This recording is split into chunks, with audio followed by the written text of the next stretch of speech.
Good morning, ladies and gentlemen.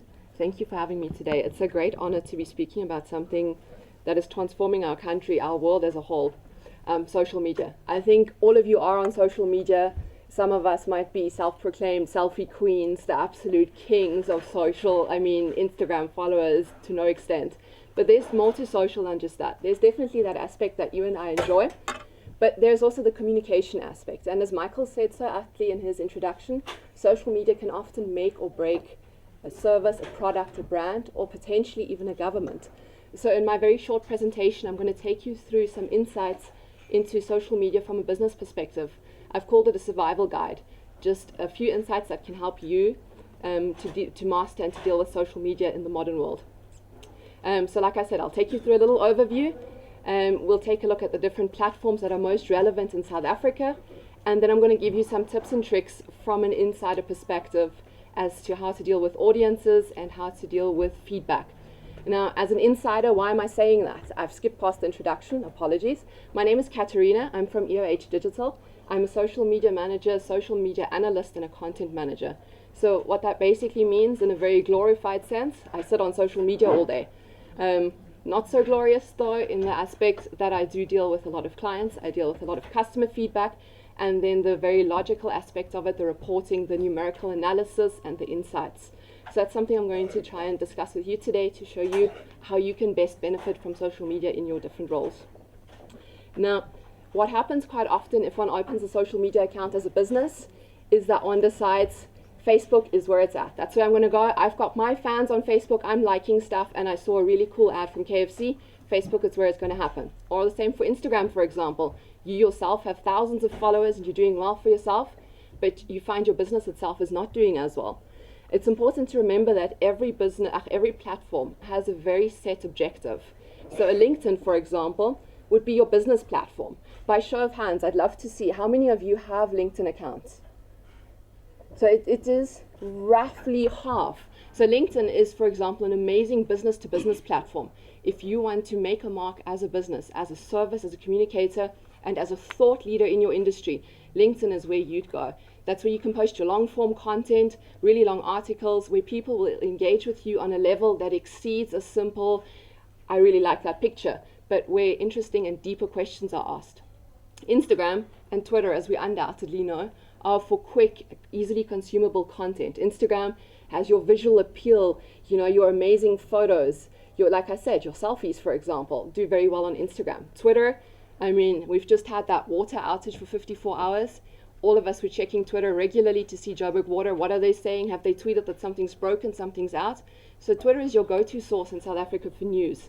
Research has shown that the South African community uses Twitter for their quick news feeds, whether they follow political parties, the presidency as a whole, or simply News 24. Twitter is where they can get their quick interaction with news, and that's where everything's happening at a lightning pace. Facebook, though, been around for ages. That's sort of your slow go, communicating with your friends, catching up on trends, being in groups, very social platform, really ideal for showing off products though. And YouTube, finally, all of us love watching YouTube videos. Makeup tutorials are an absolute hit. Cooking shows, there's no limit to what you can do on YouTube. Interestingly, YouTube is the third fastest growing population. If we were to equate social media platforms to actual countries, Facebook and YouTube would come in behind China in terms of population or people active on that platform, which is alarming. I'm going to go into some more interesting facts about these platforms just now. So I've touched on all of them very lightly. There are constraints to every platform. So not everything goes on every platform, as it is in all walks of life, unfortunately. What works on one platform doesn't necessarily work on the next. So there's something we need to take note of for each of these platforms. LinkedIn, like I said, is your business platform, which means people come onto LinkedIn looking for high quality business content. They're looking for articles, they're looking for thought leadership pieces, and they're looking to gain information on subjects that truly interest them on a deeper level. LinkedIn isn't your, I'm bored, I'm just going to take a quick scroll through a platform. It's your, I want to learn more. I want to really interact with people on a meaningful manner. But on the other hand, LinkedIn is also ideal for job postings.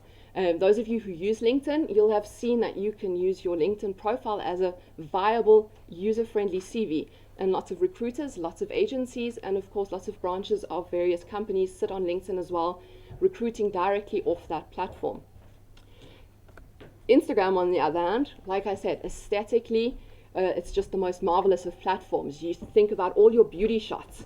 Another show of hands there, because I'm quite a curious person. How many of you are on Instagram? All the ladies, I know all of you are on Instagram, don't hide it.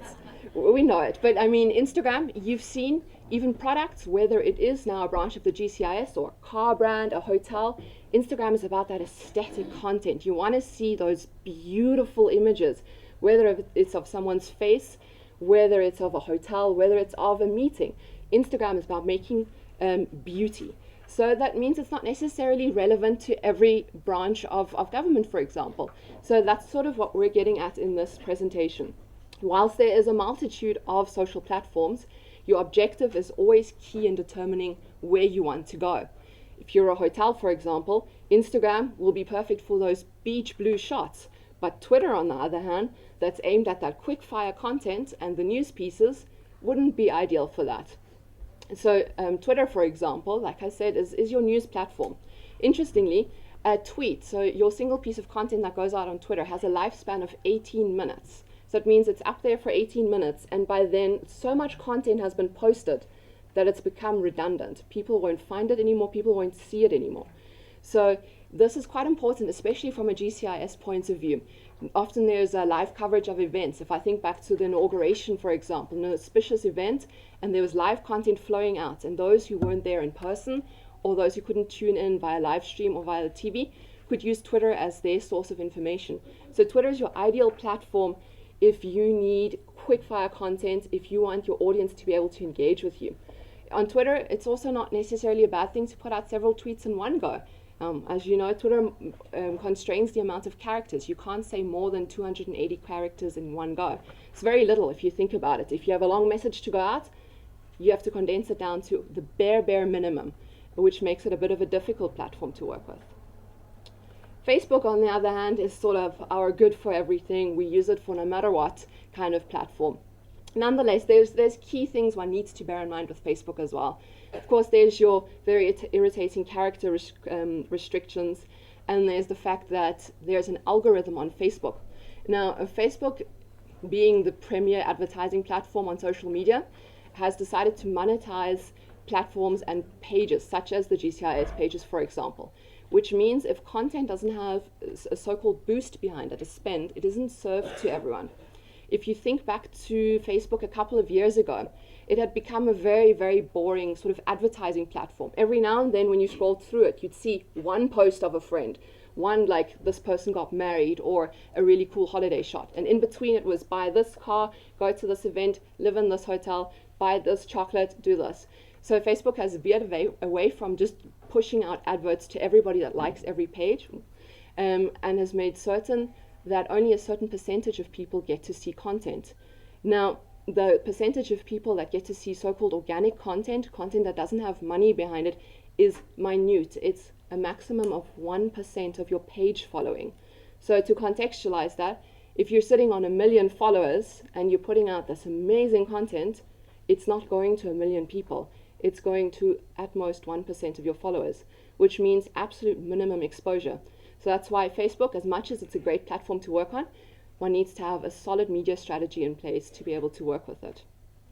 Facebook in a South African context, though, almost half our population is on Facebook. Did you know that? 21 million odd South Africans use Facebook on a regular basis, 19 million of who use it via their mobile devices. So Facebook is, as much as it's a tricky platform, the most important communication tool in social media in South Africa. And lastly, my favorite tool, YouTube.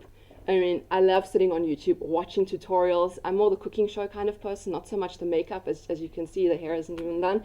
But if I had those skills, I'd do it. But YouTube is vitally important to the South African market. The only thing holding us back with YouTube is data cost. So people love watching their videos.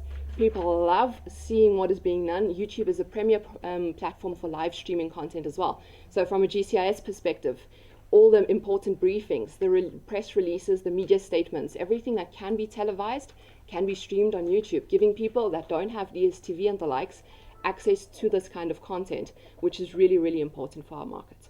Okay, enough with all these tables and the boredom. I want to take you through some basic best practice principles. So social media is governed very strongly by what we call best practice, which means which tips and tricks should we follow as users of social media to make social media work in our favor, even without necessarily putting spend behind it. And you'll find as I go through this, the key factor keeps coming back to your audience. So I'm not going to read everything out to you. I'm going to take you through it very, very briefly. Important thing on social media is keeping your message focused. Think about yourselves. If you're sitting and you're scrolling through Facebook or Twitter or whichever is your platform of choice, you're not going to read the posts that are that long and have a read more next to it. You're looking for pictures, you're looking for a quick caption, and that's the thing with the society. The digital age, as much as it's phenomenal, has also brought on something called instant gratification, which means if I'm scrolling through something, I want my message and I want it now. I want to see right now what the election result was, or I want to see right now when I'm going to have water again. I don't first want to read a huge article around it. And of course, it's really important to monitor your messages. So if people are reaching out to you, asking questions, take that into consideration. See what people are asking. You can tailor your content around that.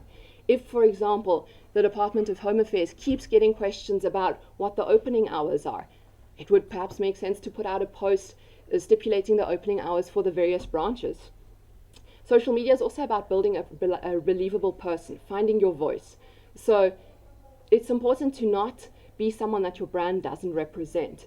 Don't put out content that one day is like, hey fam, lit stuff happening at Department of Home Affairs, come get your free Coke. And the next day, the Department of Home Affairs wishes to inform all of its patrons of XYZ. People are disrupted by that. I mean, if you think about your favorite series, or just think about your friends, if one day they're all weird with you and the next day they're back to themselves, you're going to wonder what's going on. It's the same thing on social media. And then, like I said, your audience is key. You need to engage with your audience without silencing them. So on the one hand, if someone comments, react to it. Give feedback, even if it is just a like. A like is better than going, I don't see you. At the same time though, social media and the digital age has given people a voice. Those who cannot go to a Home Affairs, for example, and complain, can comment on a post. Give people that opportunity to comment. Give people that opportunity to be negative as well. What defines a brand is how they deal with negative content. And that is key. Do you just delete negative content or hide them? Or do you actually engage and say, I'm sorry for your experience, how can we make it better for you? That is what makes a brand stand out. And then, like I said, ads tend to be key. We do need to put some media spend behind social media content just to make sure it reaches a wider audience and that more people see our work. And then once again, we're back at our audience. Look at your comments, look at your messages. If your audience is asking for particular things, direct your content into that direction. If you see, for example, there's no post engagement on content that is all about safe travels around the holidays, maybe try and find a different approach. Use engagement content, polls, questionnaires, ask your audience things instead of just telling them things. Social media essentially is a place where we can have a conversation, where you, as the person behind the screen, the voice of your brand, can communicate with the people that want to make use of your brand. So it's a two-way stream. It's not just them asking questions, it's you responding. It's them commenting and you realizing this is the kind of content you need to be putting out. Now, like I said, audience is absolute key. We've touched on a majority of these concepts already. And one thing that I do want to highlight again is the need for valuable audience. So in social media terms, someone that deals predominantly with engaging the audience and responding to comments is called a community manager. And that term is key, community management. You're dealing with the people you're working with. You're not a comment answerer, you're not a message writer, you're not even a Facebook manager. You manage that community of people who follow you. You grow that community and you interact with them in a real and in a human way. As much as machines are great, as much as AI and fourth industrial revolutions are buzzwords everywhere, people still need that human contact of, hey, I hear your problem, I'm really sorry you had a bad experience, let's try and make it better. It's also really, really important to engage rapidly. If you're on social media and you're sending someone an inquiry, whether it is, can I make an appointment, can I buy this product, or simply, what are the opening hours, you want a response and you want it immediately. Of course, at midnight, nobody's expecting you to respond. I mean, if you're on social media at midnight, nah, you should be sleeping. But if it's during the daytime, people want that instant gratification. People want their responses. People want you to talk to them. And lastly, I'm just going to take you through some very dry but very important tips for social media content that relates more to the nitty-gritty. How do we go about this? Very important for you to remember is that character limits count. Now, social media, Twitter, for example, caps your character count at 280 max. You can't go further than that. A Facebook or an Instagram, though, lets you type reams and reams of copy. The problem, though, is that after a couple of words, you've got this little read more button. And I can tell you that virtually no one clicks that read more button because that's just not the kind of society digital media breeds. And so keep your messages short and sweet and states the character limits. Very important also is your video length. Once again, that sort of instant gratification vibe. How many of you have looked through videos on your platform of choice and after a few seconds you've just gone, ugh, this is boring. No, I'm not interested. I think that happens more often than not. So your video content is essential. Video is the best performing content on social media, whether it is paid or not. Video is the future of advertising, but it needs to be video that hits home. Within the first 2 or 3 seconds, we need to have the audience's attention and we need to have people going, I want to see this, yes. But then you also need people to actually watch the full video. That means it needs to be interesting, but it also can't be hours and hours and hours. I mean, imagine this now. You're sitting in this presentation.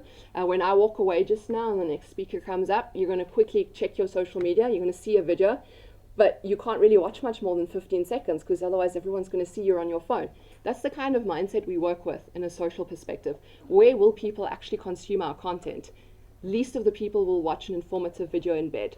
Most of them during the day, in a meeting, in class, wherever it may be, quickly on the fly, on the walk to the toilet. That's where you need your quick fire content that comes out. And lastly, and most importantly, engagement. That's my final message for today. Engaging content simply means that your audience is interacting with you. They're taking you seriously as a human.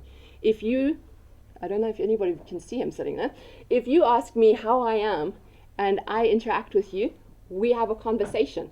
Engagement and interaction is important in a digital time too. And I think many people forget about that. We just fire around AI, robots, all of those fancy terms. But at the end of the day, if I ask, how are you? I want you to say, I'm fine, thanks, how are you? And not just ignore it. So engagement takes precedence on social media platforms, whether it is simply as much as a poll. What are your thoughts on XYZ new policy? Let people express themselves. Engagement is key. And that's all of me for today. Thank you so much, ladies and gentlemen. So a very good morning to all the delegates from the government communications departments, and also want to say special thanks to Ms. Irene and also Ms. Tsegofatso for the invitation for me to be here. As you heard, I'm from NAMISA, the National Electronic Media Institute. We're a training provider. We work under the guardianship and the auspices of the Department of Communications, and we run several broadcast courses, of which I am the head of the department, and at the moment I'm also the acting head of training. So I'm going to focus my talk and my presentation today specifically on broadcasting in the digital era. So my first slide, I had a few audio clips in them, but I just sort of tested them before we came on air, and I just realized that they weren't going to work. But I always think that it's important for us to have a look at the context. Where do we come from? Because radio broadcasting is actually celebrating 100 years of broadcast. But what was the first thing that was broadcast? I actually had a clip of that first broadcast. And you know what it was? It was Morse code. It was not hello and welcome, delighted to be with you. You're listening to Capital Radio 604. My name is Doc Fick. It didn't have that. There was no voice, there was no music, there was no sound effects. It was Morse code. And the father of radio, Marconi, was sending Morse code from land to sea. At the same time, there was a Russian engineer who discovered radio waves, and he was doing this between different campuses at the University of Leningrad. So that's how radio really began. It began with technology. It did not start with content. Now, 100 years later, what can we do with radio? We can send live radio programs around the world, anywhere in the world, on the internet. And that's how radio has changed. Think about the other clip that I had for you was, think about the first internet sounds. What were we sending an internet signal at? It was 56 kilobytes. You know how slow that was? You know, you're all millennials in this room, but people of my age, baby boomers, will know that we used to sit and listen as we connected with the World Wide Web. And it was, you know, when that handshake happened, we were terribly excited because now we were on the World Wide Web. But that has all changed. Look at how fast your internet is today. The fastest internet in the world today is in Singapore, and then also in the Scandinavian countries. So,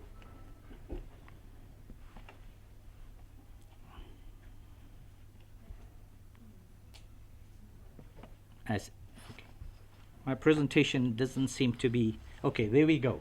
All right. So this year I'm actually celebrating 40 years in the broadcast industry. 40 years ago, I started in radio at a radio station in Swaziland. And that's what we used. We used radio tape, quarter-inch tape. When we edited, we used a razor blade to edit tape. One of the panelists is in the picture over there.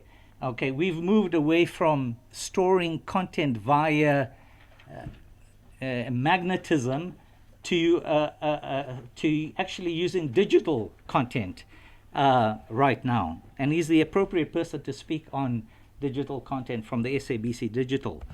The other thing I used to do was I used to walk into a studio with LPs under my arms, vinyl records, okay? But now we use digital files to actually transmit music. So these are the technologies. This is where we come from. This is where we are now. What is the context now? The context now is that there are 7 technologies that will change the future. Okay? The first technology is that we need to recognize computer storage and computer capability. I mean, the fastest computer in 1985 was the Cray 2. Right now, your smart watch on your arm has twice the capability than the fastest computer in 1985. Okay? Today we can use our mobile devices to watch a YouTube video, to listen to a radio podcast, to make a telephone call, to send an email, to conduct a Skype conversation, and to leave a WhatsApp voice note. That's all that computer capability and storage has on your computer. That is a drastic change in our system today. The second technology that we need to be aware of is big data. Every time you make an online purchase or scan your passport at O.R. Tambo Airport or do a Google search, you are leaving a trail of personal information behind. And that information can be used either to be monetized, it could be used to be analyzed, and there are different things that could be done with that. The example of that is you just done a Google search on Nike's new shoe, and you're on Facebook, and all of a sudden there's some supplier trying to sell you a Nike shoe. How did they know you were interested in that? Okay. The third technology that's going to change things is digital health. You know, we have a watch on our hands that actually measures our steps. We have a watch on our hands that can tell you how long we've slept in the night. How much of your sleep was a deep sleep? How much of your sleep was a superficial sleep? Okay? Your exercise, your eating habits, all this digital health is now taking place. I have a friend who's actually working on an app who could put a finger on a particular reader and be able to tell what a blood pressure is and send that to a doctor. And a doctor can do something for her. So digital health is also another technology that's making huge change. Digital matter, that's 3D printing. Right now, 3D printing is not very sophisticated, but 3D printing will change. Okay, some of the best things in 3D printing at the moment is that we are making prostheses for individuals who or perhaps amputees, and that seems to be working well. They really do believe that the future for a 3D printed pancreas or organ in your body will be available. IoT, sensors is the next technology that will be changing. Sensors in the household, sensors in your household appliances, smart homes, smart cars using internet traffic. What about blockchain? Blockchain is one of the most fascinating things that is existing at the moment. It's decentralizing authority. It removes that need for a central authority. Right now, your driver's license, you have to go through a central authority. They put a number on your driver's license to make sure that you are valid to be able to drive a car. The same is true with your voting. We've just come through an election. We had to go through a central authority, which was the IEC, to say that you are valid to actually drive. When I go and spend a 200 Rand note at a store, the central authority there is the Reserve Bank, who puts a number or a watermark to say that this is valid. What blockchain is going to be doing is going to be changing that. Okay, it's going to be decentralizing verification and decentralizing a central authority. And then the last thing that I wanted to talk about was wearable internet. Technology is getting personal. Computers have gone from desktops to laptops to smartphones, and in your pocket, we are now moving towards internet on our clothes. Athletes will wear clothes that will measure their heart rate, that will measure their breathing intensity, and will measure their sweat output. So, convergence is a game changer. Okay, when radio was invented, people assumed that there was going to be the closure of newspapers. Likewise, when television was invented, people assumed the death of radio. And with the advent of the smartphone, some people think there is the death of traditional media. But the birth of all these media platforms gives rise to the possibility of multi-usages. Radio is no longer a mono medium. It doesn't only appeal to the sense of hearing. It doesn't only appeal to the ear gate. Radio now has become a multi-medium. And there are several things that we can do with radio. We've gone from broadcasting on towers, broadcasting on transmitters, to now actually not only going on the internet, but also webcasting. So that has changed quite a bit. So convergence is a game changer in 4 areas in particular. Transmission, okay? Transmission, the way we roll out content these days is not only through towers and transmitters, but we can also roll it out through webcasting and through streaming. Right now, there's a moratorium on frequencies. We can't have frequencies. There are 285 licenses that have been given to community radio stations.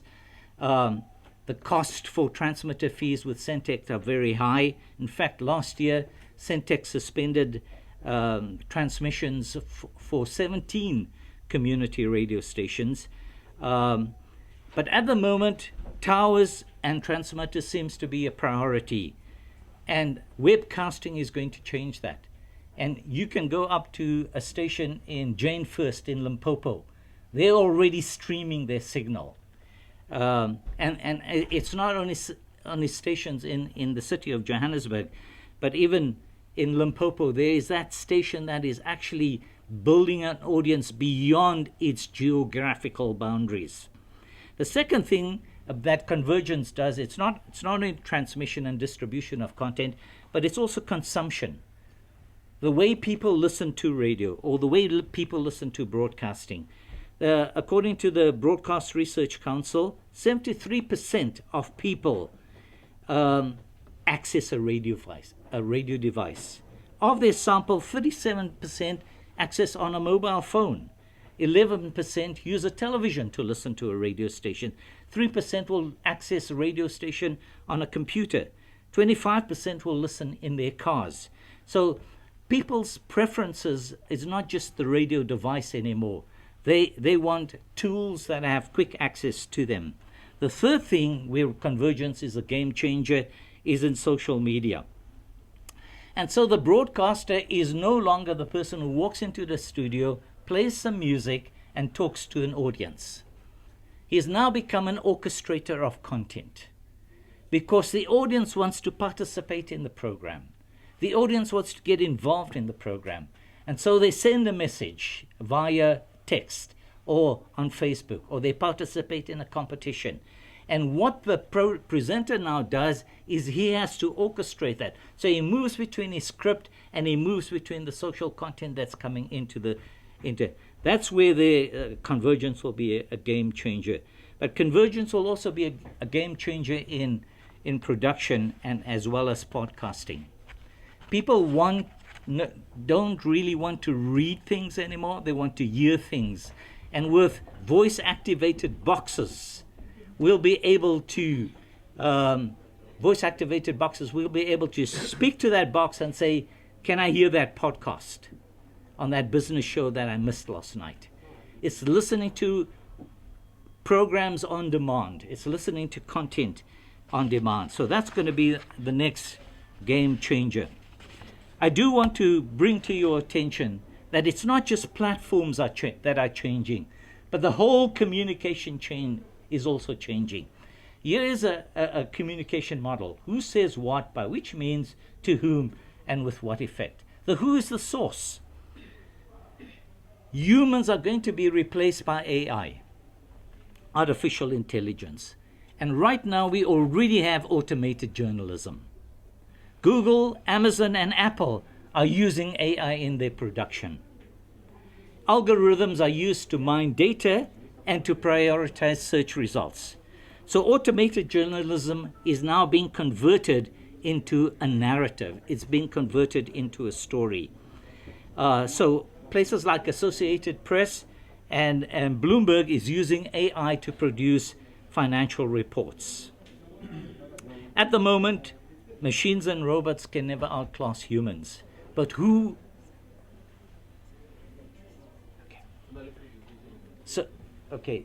So who knows that in the next 10 years, AI is going to be so savvy that they will be chatty and be able to exercise social intelligence and ascertain legal intelligence for their program. So the second one is the what. We can talk about fake news that has influenced and has brought about change over there. And a big example of that would be the 2016 US elections. And then the third thing that we can talk about is the channel, the way we're distributing content. The audience is no longer a listener, but the audience is a consumer. So that is the presentation that I offer to you today. Okay. I'm here to represent Ayana Magazine, which is my magazine actually. I established Ayana Magazine in 2017 in July.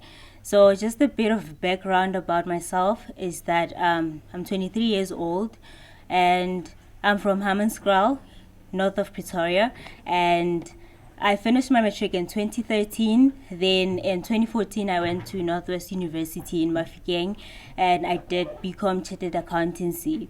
But due to financial constraints and other reasons, I couldn't go back for the next 3 years after 2014. So in 2017, my then friend and I decided to start a women empowerment organization. The name was Feminine Intuition. So that organization was basically about empowering women, young women, and older women as well, basically all women. What we were doing there was charity events and providing content that's about empowering women. So 4 months down the line, the organization failed and it was dissolved.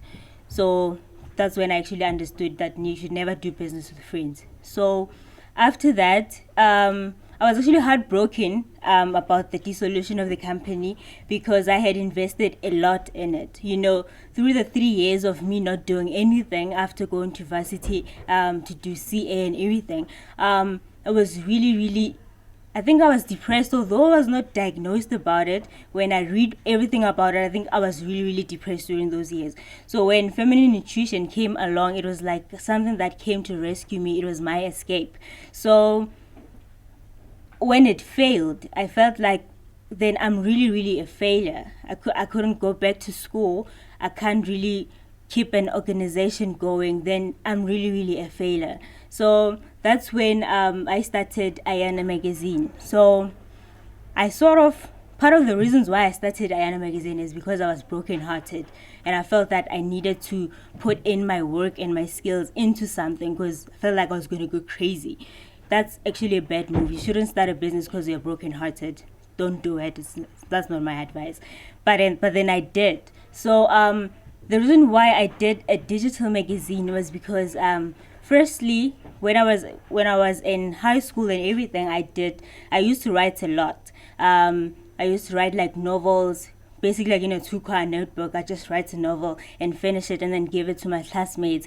They'd read it and tell me that one day you're going to make a good author. So, but then my parents actually advised me against that. They told me that this thing doesn't have money. You won't make money as an author. You're good in accounting, so you should be a CA one day. So just leave this whole thing of writing and just focus on your studies because your APS needs to be high enough for you to do CA. So when they discouraged that dream of mine of becoming an author, I just focused all my energy on school. So I just stopped writing. So when I did that, thinking of Ayana magazine, I thought since I had developed that passion for women empowerment through feminine intuition, I'm willing to start something of my own to empower women, but then also I'd like to revive my skill, my writing skill. So that's when I decided to combine the two. So instead of writing a book, I decided to do an online magazine instead. That way I can reach out to more women. The reason why it's an online magazine is because I knew that it would be cheaper. That's the first reason. And then secondly, my reach was going to be really broad because I want Ayana magazine to be a global magazine someday. So I started Ayana. I didn't have any capital or anything. I just started with the idea and the drive that I had. So I established Ayana on the 10th of July in 2017. We're basically turning 2 next month. So when I started, there's a few people who approached me in terms of there was a fourth year student from UP. She was doing publishing. So she approached me and said, I'd really love to be a part of your brand because I'd like to be an editor for it because I love the mission and what the whole brand is about. I love that it's about the issues that affect women on a day-to-day basis. So I'd love to be a part of it. So I was like, okay, cool. We can actually work together. So that's when we started. So as time went on, basically like a month after establishing Ayana, there's a lot of people who came through that they'd like to contribute articles and they'd actually love to be a part of the brand because they love the mission. So now it was actually, I took a leap of faith when I started Ayana magazine. I had the vision, which the vision is that I'd like to empower women in a way of giving them a platform to express themselves in the issues that they go through every day. So from business, health, fashion, beauty, everything, that's what Ayana magazine is about. So I'd actually like to change the narrative of women hating one another. I'm not for that. And Ayana magazine is about creating that genuine sisterhood amongst women. What we do also in Ayana is to host events. Although we haven't hosted any this year, we last hosted 2 of our events last year. We are working on having more of our events this year and the years to come. So what's actually great about having the magazine as a digital magazine is that I didn't have to think about the publishing costs and everything. Well, last time I did my research, having to publish a 40-page magazine is actually 250. So when I thought about it, is that how am I going to manage to print out and publish a hard copy magazine for 250 eyodwa and then end up selling it for like 20 rands or 30 rands, which was really, really unrealistic for me. So what we did is that I got a developer who was really, really creative and understood my vision of the vision that I have for Ayana. And he managed to get the idea and design what I had actually imagined even more. It surpassed that. So it's actually really, really important as an entrepreneur, either in the digital space or just an entrepreneur generally. It's important for you to align the people that you work with, to align them to your vision. You shouldn't just get people who are good at what they do and not actually get them in line with what you want to achieve. It's important for the whole team to know what the brand is about and to know what the brand is trying to achieve. So that's what I tried. I really, really tried my best to put my team in line with what I want to achieve with Ayana. So far, so good. And Ayana Magazine is available on our website, which is ayanamagazine.com, and it's available on subscription for 20 rands per issue. We introduced subscriptions in February 2019 this year, and so far we have 2 issues out. It's a bi-monthly magazine. Sorry, I don't know how I forgot to mention that. So it's a bi-monthly mag. So basically in a year we issue 6 issues. So far we have 2 issues available under subscriptions of 20 rands per issue. So now, a way that you can be involved in Ayana is to maybe be a contributor, or if you'd like to advertise with us, or if you'd like to be part of the team in any way, either photography, styling, makeup, anything. So now I'd also like to give away 10 free copies to any 10 people who approach me first, if ever you'd like to see what Ayana Magazine is about, before you can decide if you'd like to subscribe to our future issues. So just but then I'm gonna leave before time out, so I don't know how you guys gonna, but then you can contact my brother, the guy in the Demon. Yeah, there he is, sorry. So yeah, you can contact him and give him basically your details, like your email address, your phone number, and your name and surname as well. So you can get the free copy in your email. So now the biggest part of Ayana Magazine is social media. So the one way that we started, when I started Ayana, while we were registering and everything, it was on Twitter. A social media platform that I can relate to more than anything is Twitter. So that's where I started, and people were very, very supportive there. So up to date, more of our audience is on Twitter. Although we are on Instagram and Facebook, Twitter is our fastest growing social media platform. So we use Twitter by posting relevant content that is relevant to our mission as a brand, and we use that as a way of getting people to know about us and how also they can be a part of our brand. So now, even though yes, Twitter is like the biggest one, Instagram as well, as we get to know more about the people who are following us, the people we are following as well. We know how to align our content very well, because like you can't really post something on Twitter and then expect to post it the same way on Instagram and Facebook as well. Those platforms work in a different way. Instagram is about the visuals.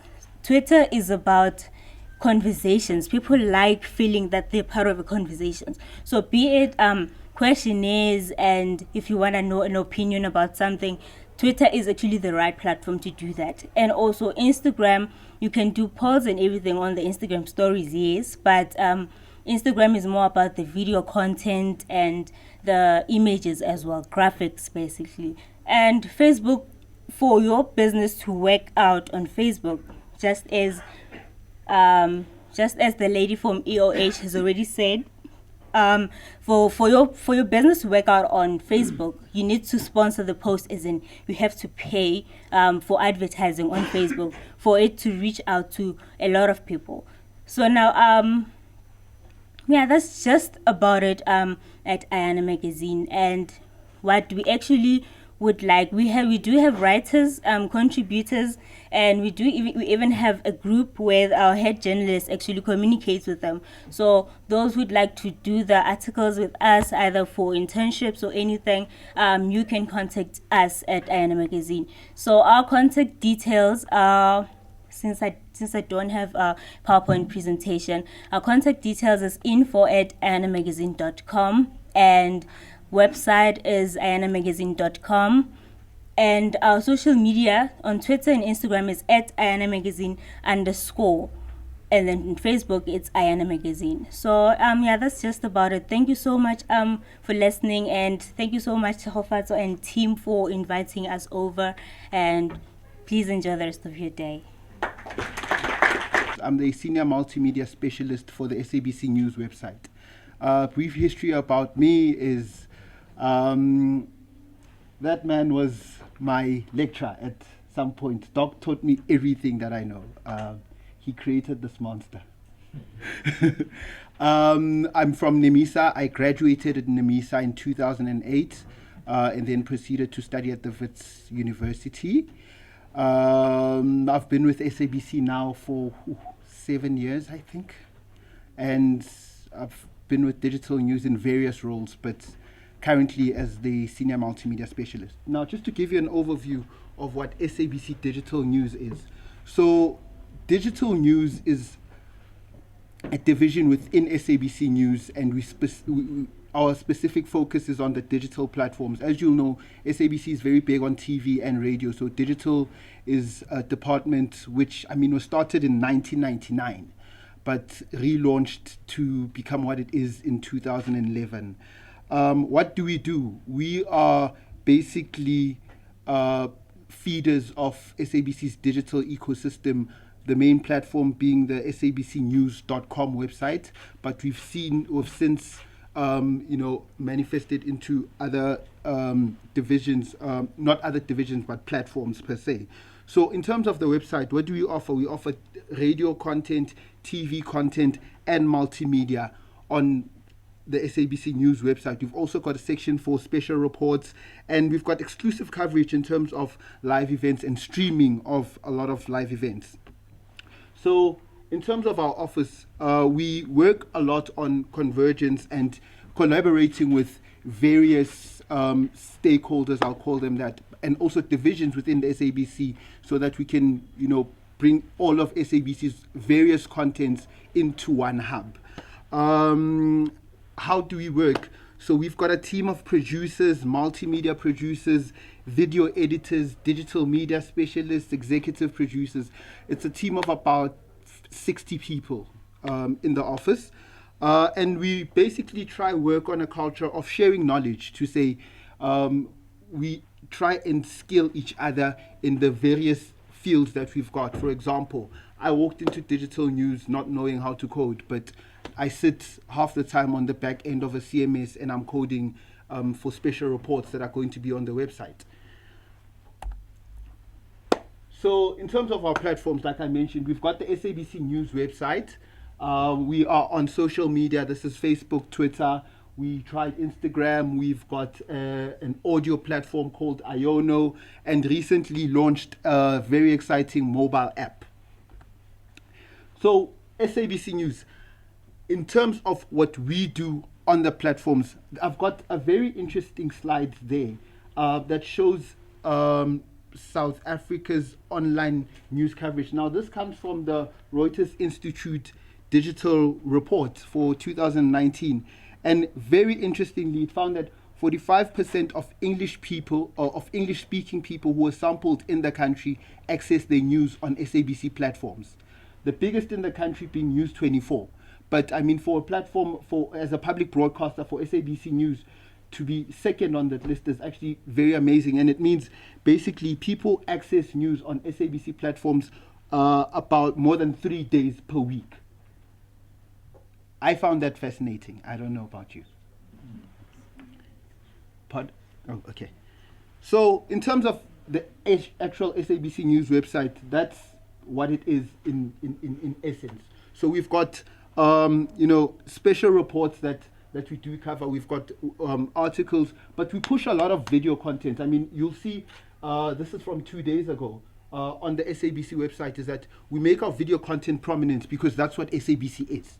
We've got a lot of video content that we put out there. And this is alongside the articles that we will have, the multimedia that we present, and the exclusive news, exclusive content that we have, and breaking news that we put out. SABC mobile app. Can I see a show of hands who's got the app?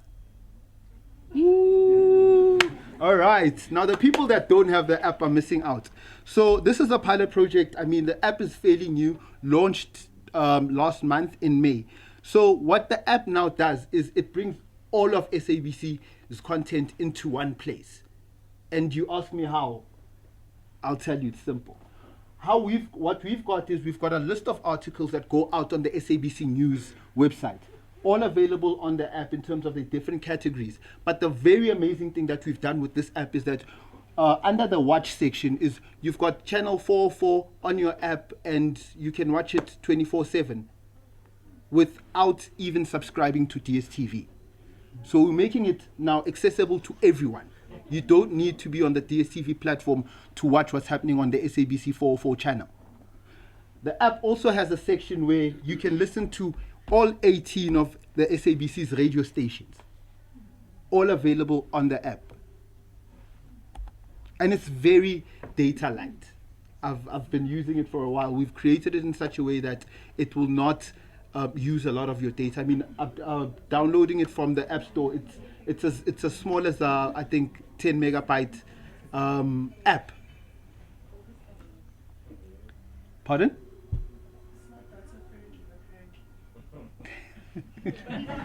it is very data friendly, believe me. Okay, now what does the app provide? I mean, like I said, it's all content from sabcnews.com, the YouTube channel, Iono podcast, and live streaming of what goes out on 404 and on the radio stations. Now, what does the app also allow? It allows for audience engagement via social media, so it's easy to engage with SABC platforms using the app. So we're trying to make it as accessible as possible for everyone who wants to be closer to the SABC platforms. Okay. Now, I spoke of the various stuff that we have at SABC Digital News. One of our biggest platforms has to be YouTube. Now, on YouTube, we post everything. Everything that SABC News offers, you'll find it on YouTube. Be it an interview, be it a live stream. We also offer original content. Everything goes onto our YouTube channel. It's, in fact, we're official partner with YouTube, one of the biggest in the country as well. So anything that you're looking for on YouTube is from SABC News is on YouTube. Just to give you an idea of how far we've come with YouTube, when we started in 2006, in fact, we started around 2011, but using the SABC corporate account. Then Digital News went into their own account in 2016. That's the growth in terms of the numbers that, or the people watching the videos on YouTube.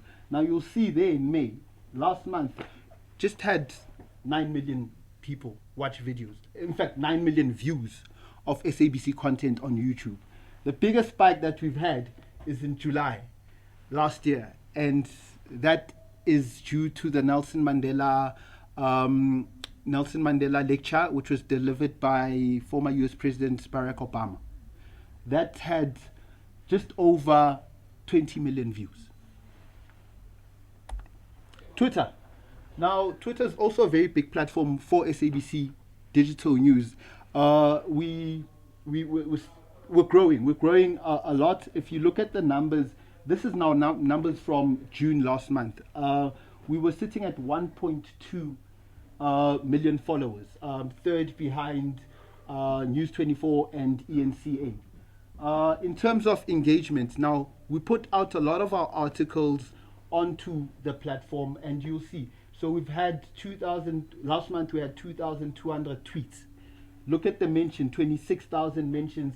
Followers is 15,000. tweet impressions goes up to 18 million. So that's how SABC is spreading its content to make sure that everyone knows what's happening in terms of the news. So, like I mentioned, it's one of our biggest social media content sharing platforms. But what we've done as SABC News is that because we've got journalists in literally every corner of the country, we've now got, in fact, we've had the hashtag SABC News. So what the hashtag allows is that all our journalists, whoever's covering whichever story, if they use the hashtag SABC News, it will be automatically retweeted on the official SABC News account. So if you're looking for something specific, for example, something in Limpopo, you'd go hashtag SABC News Limpopo or the subject matter, and that's where you'll be able to find everything. So we're trying to consolidate everything that the SABC offers into one platform, and that's how we're using Twitter. Now Facebook is also one of our biggest content sharing platforms, in that we also share content on Facebook where we've got articles, program information, and it's kind of a different, our strategy to Facebook is different to Twitter because Facebook offers you more audience engagement. I'm just going to try play this video. It's not going to play. So just to give you an idea what we did here, and this is now going into collaborating and working with communicators. We had, at the time she was Deputy Minister, Stella Ndabeni Abrams, who engaged with our Facebook audience. So what we do is we had a Facebook Live where one of our journalists was sitting with the minister, talking, asking questions, but the questions that the minister was answering are not questions from our journalists, it was questions from the Facebook audience. So what we try to do with our Facebook engagement in that regard is to bring people closer to the newsmakers so that you can ask the minister, in fact the minister will be in a position to answer a question that's being asked by someone from the audience.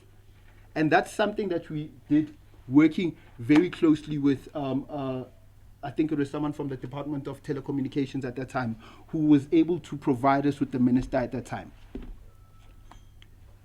Iono, quickly go into, so Iono is our audio streaming service. This is where we put in all the podcasts that are on SABC platforms. So if you hear a clip that has come from the 2 o'clock bulletin and you did not hear it properly, the clip is most likely going to be on Iono.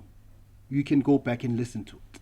That's where we keep all the audio clips, and not only the small bulletin bites, but we also have podcasts that we put up there.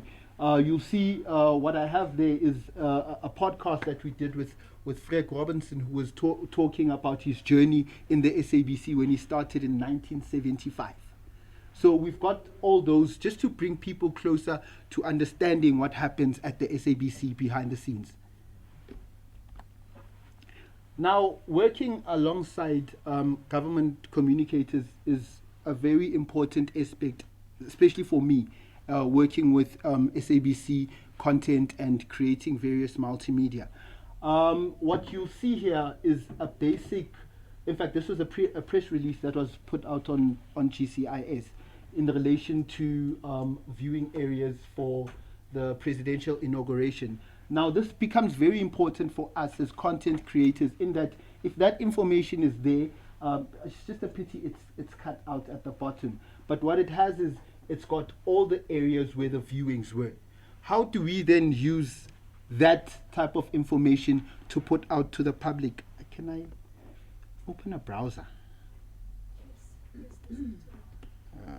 Okay, let's try and do that. So I've got a whole lot of links here, guys. Please bear with me. Just to give you an idea of how it then looks like. Okay, I'll bring it this side. So that's the information that we got from the GCIS website. But when we took it and repurposed it for the website, that's how we make it look.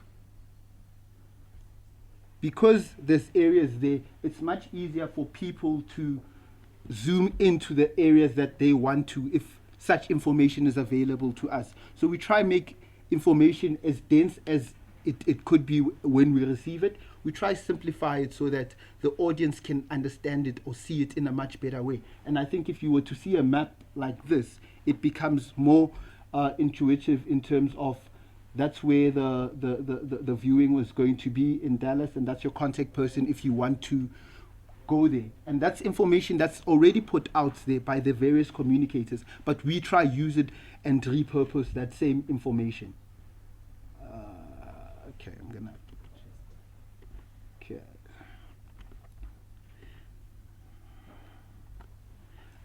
And this is another example of how we would use something that would have been provided by government communicators. So now this is the announcement by President Ramaphosa of the National Executive. So in as much as it's put out like that on the presidency's website, we would then, as SABC News, focusing on multimedia, try repurpose it in such a way that it's easy for people to get. Oh, there. Okay. In such a way that it's easy for people to see that density of the information. Now you'll see here, this is an infographic that I created, and I'll come back to, in fact, speaking of Twitter, I did mention how we use hashtag SABC News to spread out whatever's been created by a specific person. So this is how we used something as simple as that press release of the national administration in terms of making it content that is easy for people on social media and people accessing SABC platforms to get that information and use it. If I'm going a bit too fast, guys, please stop me. Okay. Okay. Now this is, and I call this working alongside communicators. Now on our SABC website we have a section for opinion pieces. In this section, this is where we generally invite people with a certain level of expertise to provide us with articles, provide us with content that we can put on the SABC content, provided that, you know, whatever content or article that will be provided for us is going to be balanced. It all comes back to the SABC News opinion section, and this is where we basically take or work around the narrative of trying to open up the conversation. So, and this is where we work a lot with communicators to say, if you do know someone or you do have someone within your department who can speak on a specific topic with expertise, do send it to us. We do put it on the website so that the public can consume this content. And this is a very good example of this collaborative effort that we've had in terms of having, inviting people to write for us. You'll see there's an article by Michael O'Donovan who was writing on South Africa's economy. But in terms of the article, because it's so technical, what we then also tried to do is have some kind of multimedia that you're going to be putting into the article that's going to make it easier for people to understand what the topic is. So that's I think one of the good examples that I can pull out. Now, our work with communicators we depend a lot on communicators in terms of accessing a variety of information. Now, this is a project that we did a couple of years ago in terms of the matric data. So what we did here was not only work with a specific communicator, but also worked with people within certain departments. For example, your data specialists within the department. This we did alongside the Department of Basic Education, where they provided us with, okay, I'm just trying to get this to open, where they provided us with data, and this is historical data for matric results, What we then did is took all that data, cleaned it up, and put it onto, if it does load, put it onto this platform where we made it easy for people to kind of understand or play around with the data in the best way that it suits them. So this data was matric data from 2010, I think, up until 2015, if this loads. And I just wanted to show you what such efforts have yielded for us in terms of making this content easily accessible for people from the public. So in terms of this specific one, it was just to give an idea of the matric pass rate, so people could come onto here and see how the matric pass rate was like for 2013 there, and you could then filter it by province, so you then get an understanding of how that matric pass rate was like for KZN in 2013. So this is, I mean, what we're able to do, working alongside communicators who would put us in touch with the necessary people within various departments. And that is my piece. Thank you. Somewhere else as well, so that if that course doesn't succeed, I can move to this other university or college or whatever. So while they were preparing for that course, I wanted radio production. That was in 2007. Then I received a call that I'm accepted at Vega School of Communications. It was still called Vega, the School of Branding. That's when I then left Nemisa while they were still preparing. I went to Vega. I studied visual communications, graphic design, language, and verbal communications, which is basically linguistics. Then I went to work for a number of companies. I was an intern at Red Cherry TV. That was very nice. I was working on adverts, TV adverts for ETV. And after that, after my 3 months as an intern, I got a job in Nelspruit. That's basically where I'm from. I got a job in Nelspruit to speak for the contestant of Miss SA. I don't know if you know Bui Shongwe. Yes, I was then given that opportunity to speak on her behalf. Then after that, I was absorbed at Homegrown Magazines. That's where I started the trade and understanding the business behind media, whereby I was focusing strictly on digital platforms like that time we were focusing mostly on Facebook.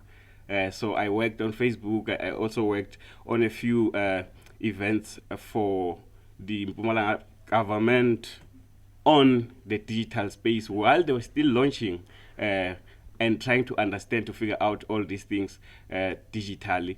Then I came back to Gauteng. I worked for CEO Global, whereby I was then a graphic designer. However, I was focusing strictly on websites and some digital design stuff. Then in 2014, I left the job in February after getting paid. In January, I decided,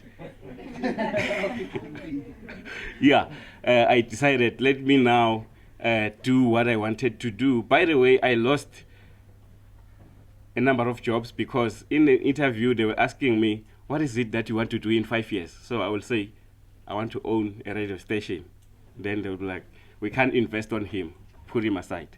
So I then decided, no, let me just start this thing that I wanted to start. So I registered my my own trade, which is basically, it's called Aseri Viscom. In short, it's Aseri Visual Communications. That's how I started. I wanted it to be like that because I was planning to run an advertising agency. Then I thought, no, because of the Fourth Industrial Revolution, let me move there and integrate some few things. That's when I came up with a publication. I started with a publication called Tshwane Capital. I don't know if you know it. It's in partnership with a number of institutions around Pretoria, which is Pretoria Technical College, Rosebank, and TUT. We have interns from all those three institutions. Then we decided to move straight to what we wanted to do, which is the radio station. Then we started Capital Live in fact, it started in 2015, but it went into practice back in 2016 November. We are based in Mamelodi, Daneland Mall. That's where we are based. The reason why we started this radio station basically was to empower our young people that are in the media space, but doesn't have that opportunity, especially from rural areas. I'm from one of those back in Nelspruit.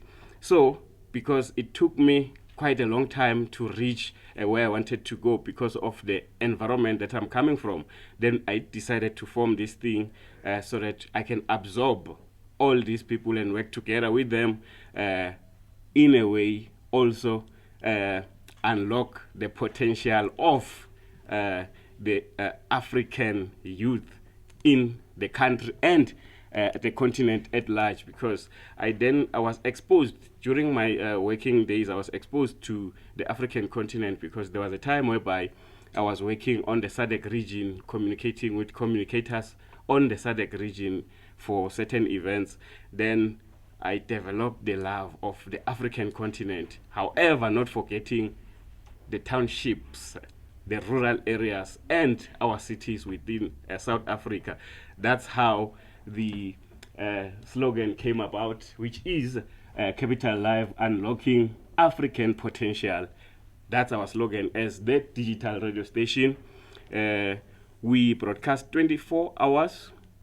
However, we have live shows between 6 in the morning until 6 late with 6. Okay, the 6 to 6 is only on Saturday. However, during the week, thank you for reminding me, during the week, we do it to have an extra show that we added until 8. So it's 6 until 8 at night. So we broadcast for 14 hours, weekdays. Then we basically, okay, let me quickly go to my slide. Right, the project summary, it's what I just spoke about. We are based in Mamelodi. So because of our target audience, we mostly have a number of listeners internationally and within the African continent, because we were talking about it to those people out there, especially before we moved to Mamelodi. We were based here in town. So we were an African radio station since we started, but now we just integrated and came locally. So we are an online radio station with an audience of over 800,000 people since we started. And it also has a sister publication, which is Tshwane Capital. Visitors over 30,000 in a month. These are hits, by the way. It's not straight visitors. These are hits that I'm talking about. These programs are registered, okay? I just mentioned that. We're working with volunteers from all over the African continent with the mission to develop, expose, and offer platform to, again, the working experience to the newcomers in the media and broadcasting industry. Basically, what you guys are doing wherever you are. And I must say, now, as the Youth Month, we are proud to announce that most of our interns or our volunteers, they will be getting paid for the first time tomorrow, since the project started. Yeah, so it's one of the achievements that we have. So the career fields that are mentored, that we're focusing on mostly, is journalism, public relations, communications, which is language, and broadcasting as a whole, voice-over artists, and more. We decided to do this because we didn't want to close opportunities for those that are looking at these things, because they are basically on the same media stream, however, on a digital level. But when you're practicing, you can practice on both sides. So these are our platforms. To mention a few, that's our website that is under construction. However, it has a listen live button, which is capitallive.co.za. You can just Google, you will find it on other platforms. We are on MyTuner Radio, which is an international radio portal that they voted us last year on the 2nd of July. They voted us the best online radio station in the SADC region. Then, yeah, they had us there. We are also on Radio Africa, we are on Radio Garden, and we also integrated our website, the Tshwane Capital website, with the Capital live stream. So if you are reading our news, you can also listen to our radio station on the other side. So yeah, we've been working on a number of projects with all these graduates and those people that are still looking for the experience, or those ones that are looking for a qualification-based training. I think they call it that especially the last years. That's what we do. We help with that as well. So as we were unlocking as we are unlocking the African potential, we believe in telling our stories through creative platforms, which is the digital media. Most of the things that we do is on the same line. I won't go to that anymore. It's on the same line as what the SABC Digital does. Yeah. So we just make sure that we maintain and assures that Africa and Africans, to be specific, it's known and it's still seen that we have the potential to change the world and making it a better place, regardless of where you are from and what is it that you have. You can still do it as much as everyone are doing it. So these are few things that I wanted to mention. We have broadcasted a number of events throughout the country. We are based in Pretoria, Mamelodi. However, we cover all events. For example, we have the elections. We're excited about this one. By the way, our colleague, he's working with us. He helped us a lot with the election coverage. We had a studio at the IEC Results Center. That's the one that you see on the top left. Below that, that was our studio within the In Action. And we also have the team that was responsible with our other colleagues from TUT, responsible for the broadcasting, and that's our mobile studio in Den Lane. That's our mobile Kumbi that we use for our outside broadcasting. If those that were in Polokwane on the 16th of June, they should have seen that vehicle there. That is our mobile studio that we use in all our OBs we used this in Polokwane.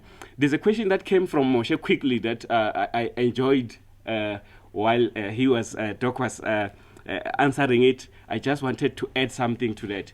With this fourth industrial revolution, it doesn't mean we are throwing away with the traditional media. We are not throwing it away. We had an opportunity as the young people of the country during the speech by the president. I was approached that, look, we are struggling to connect radio stations, community radio stations in Polokwane, in Limpopo province as a whole at once. How can you help us do that? Then I said we can move from satellite to 4IR. They said, how can we do that? That was on Friday night. Then the speech by the president was supposed to be delivered on Sunday. Then we quickly went back to our coding. We created 16 mouthpieces for all the radio stations. And if you were in Limpopo listening to a community radio station and they were delivering the speech by the president, it was coming from the Capital Live link. That's what we did so far. That's one of our stories, good stories to tell. So yeah. So I'm just trying to say, GCIS, when you're struggling with the satellite, remember we are here. So the question about revenue, I heard it came, and we already had it in place as well. This is where we make our revenue from advertising.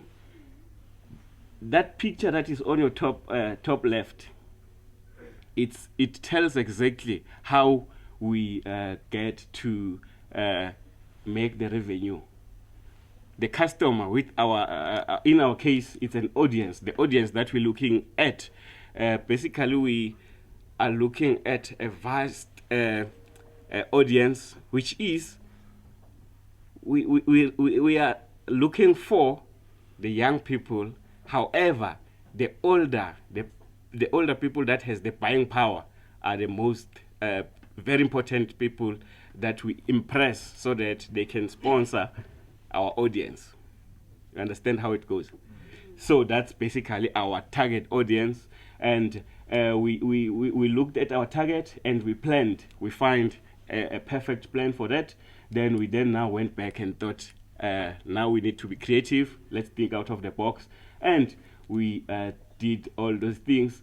Then we have the cross media that I just told you about, the 4IR together with the satellite on to link this with the 4IR, and we're making the revenue through marketing. That okay, we are not only on this one, we also link to this one in order to get the vast audience wherever they are. And we also do a lot of Facebook advertising with video, as one speaker mentioned, and we also have a platform called Google AdSense. I don't know if you know about the Google AdSense. Anyone knows about it? It's a very nice platform to make money while you are not even working, you're sitting at home.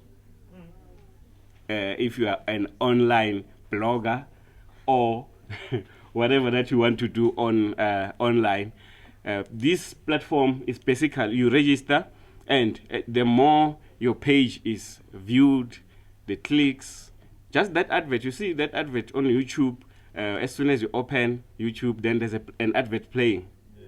Okay, it's basically the same thing as that, but with Google AdSense, it's only for websites and adverts that are on websites that you see on certain websites. So, for example, if you open Tshwane Capital website, you will see a number of adverts. That's where we make the revenue as well, through Google AdSense. It's very easy to deal with that, and that's what is sustaining us, or has been sustaining us since 2016. Then we also have the Facebook advertising for Tshwane Capital, whereby Facebook pays the project to do certain things within our platform by maybe using our articles. We sell our articles, and that's where our volunteers and interns also get to make extra money that we called a stipend, right? Then we have statistics that maybe we can talk about it on the question and answer. I just didn't put them here because there's a lot that is happening on the statistics, but if there's a question that will be strictly direct, then it's quite easy to answer that. But to close, we are based in Mamelodi. So if you are in Mamelodi, or you will be going to Mamelodi, we are on a process now. We're just waiting for 2 licenses from ICASA. We got one, in fact. We got one, the frequency one. We are on 90.0 in Mamelodi. It's on the test phase. So if you're in Mamelodi, you can just tune to 90.0 because of the demand with the people listening to us. Because we're based in the mall, we have speakers connected all over the mall. Then they listen to us, they get interested on the station, then they ask us to please go to FM. That's how we then now integrated to the traditional media, which is the FM frequency. We are on 90.0. We are probably going to be on full swing 90.0 in the whole of Mamelodi, probably maybe in 2 to 3 months' time after finishing these processes. Then, by the way, I'm also a presenter within the station. I am doing the afternoon drive show. So if we don't finish before time, you will excuse me. I will just move out because I need to move into the studio with my script. I need to prepare my script to avoid disrespecting the audience. But I'm still here. Thank you so much. Was invited by Irene. Thank you to Irene, and then she asked me to come speak to you guys, as some doing the interns and some being students and some being young entrepreneurs.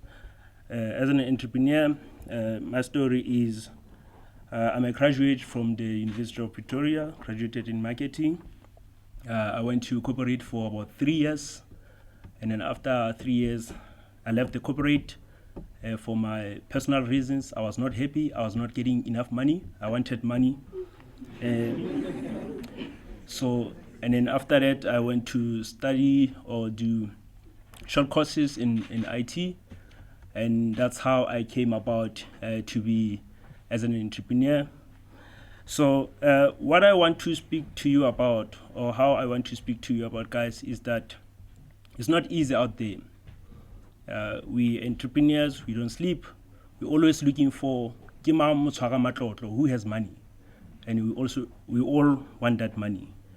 And then, so speaking on that and being invited to speak about the digital media. So Varsity TV is actually a student-based media house. We have TV screens inside universities. We have University of Johannesburg, all their campuses, Wits University. We have TUT, Medunsa. We have Valley University of Technology.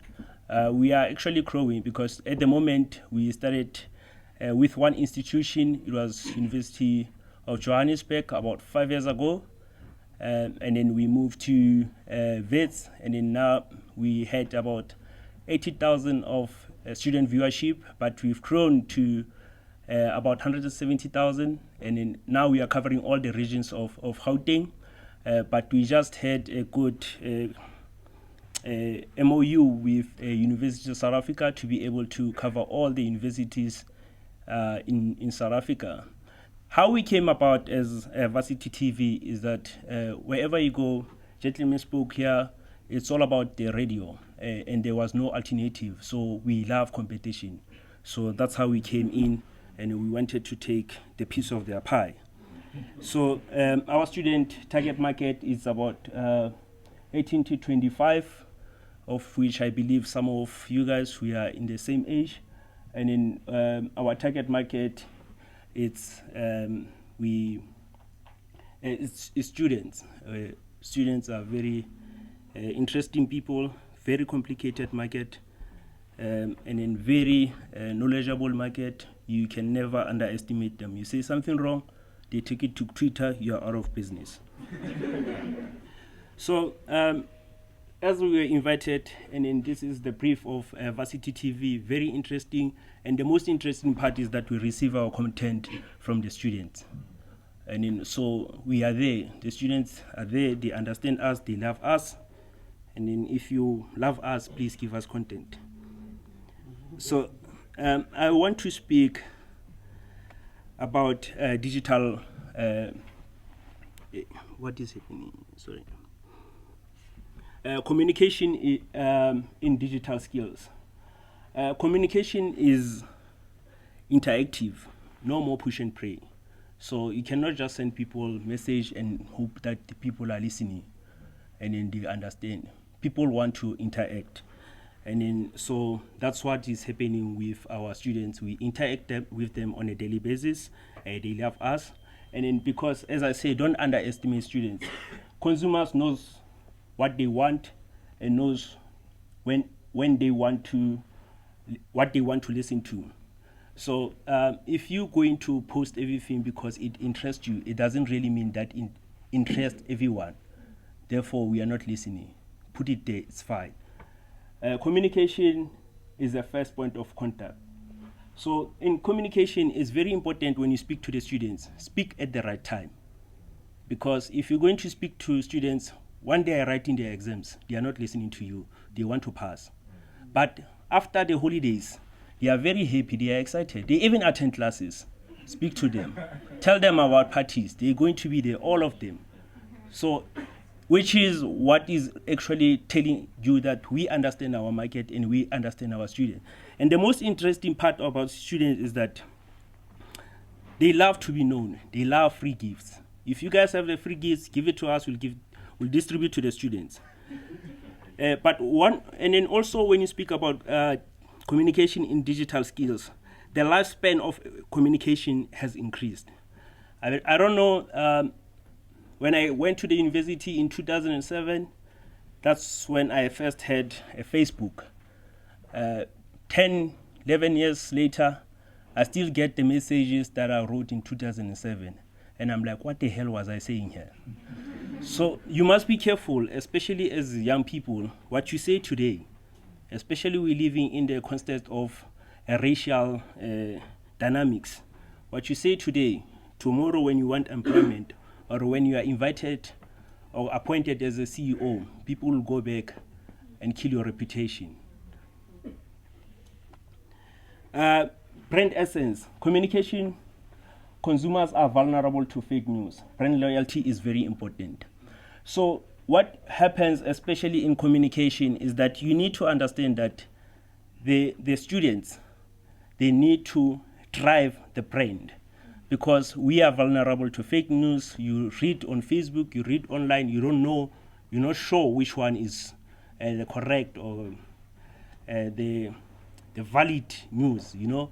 And we rely to the content of those trusted brands like your SABC, your Eyewitness News, and it becomes very difficult, especially for new entrants in the market who are in the content production to be able to create that trust. Before you create that trust, you'll have spent so much money and being in trouble and owing everyone. So with Varsity TV, how we do it, very interestingly, is that we have a Varsity presenter search. We let the students own the brand. So the students will have their presenter search.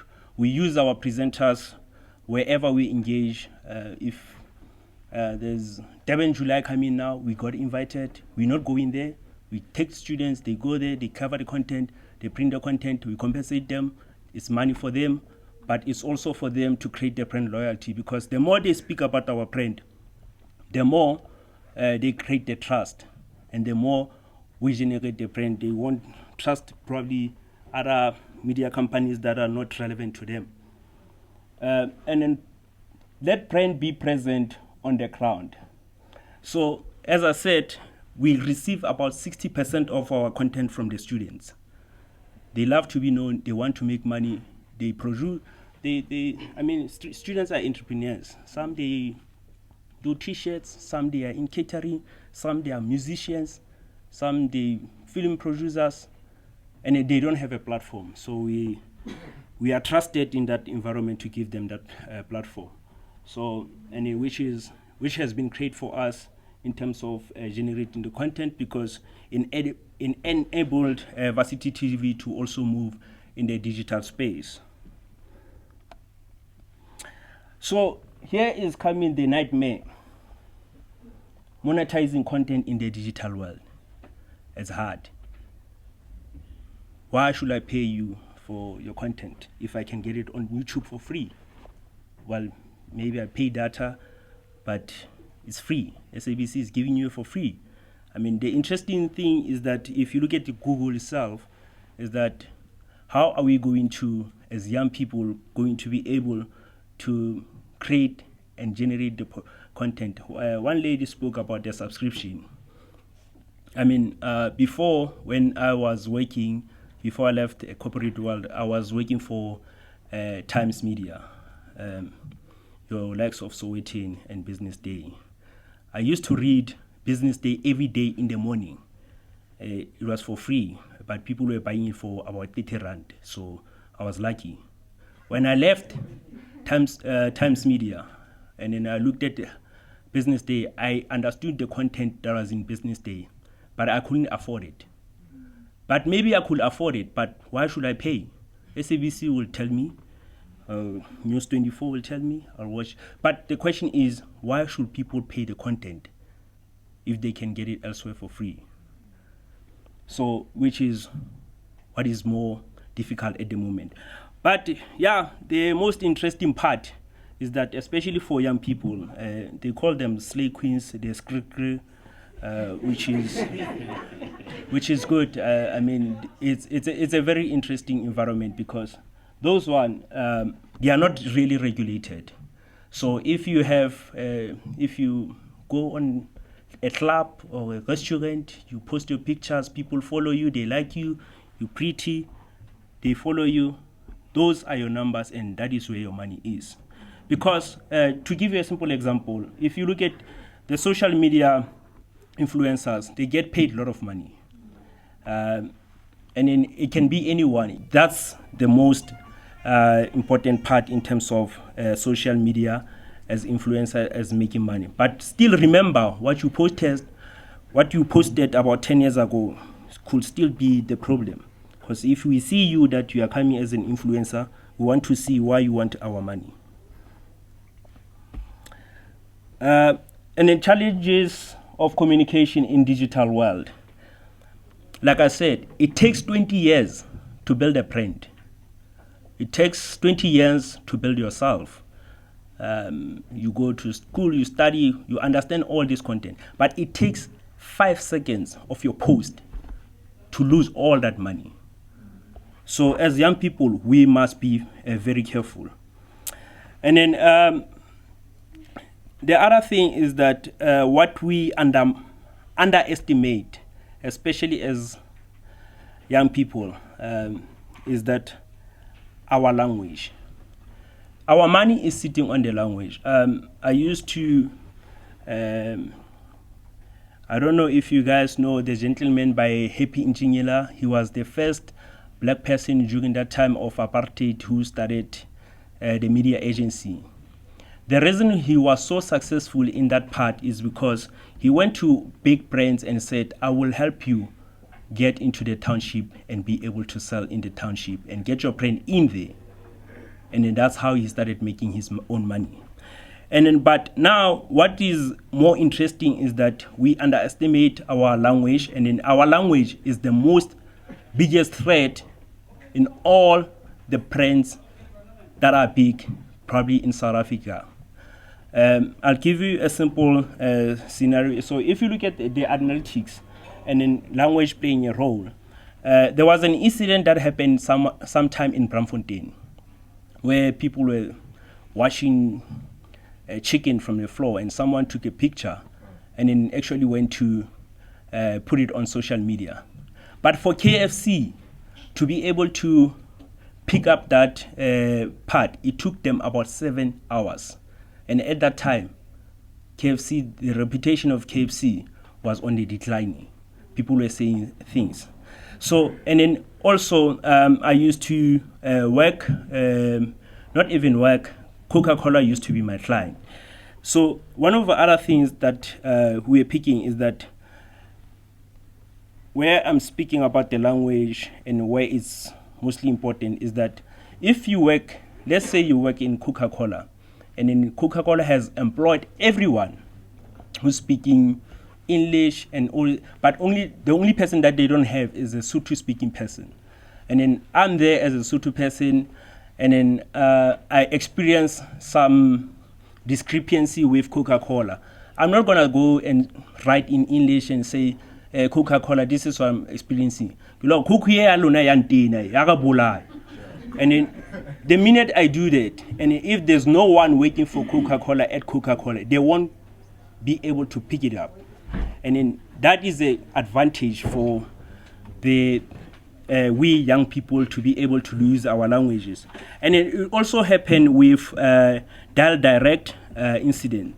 So the interesting part was this person had a problem with his car, Dial Direct not paying his car on time, they giving him hurdles and stuff. So this person went to social media, particularly Facebook, and then he voiced out his discrepancies. It took 14 hours for Dial Direct to find that incident. But the interesting part there was, what you call these guys, I think it was My Way and Assurance, yes.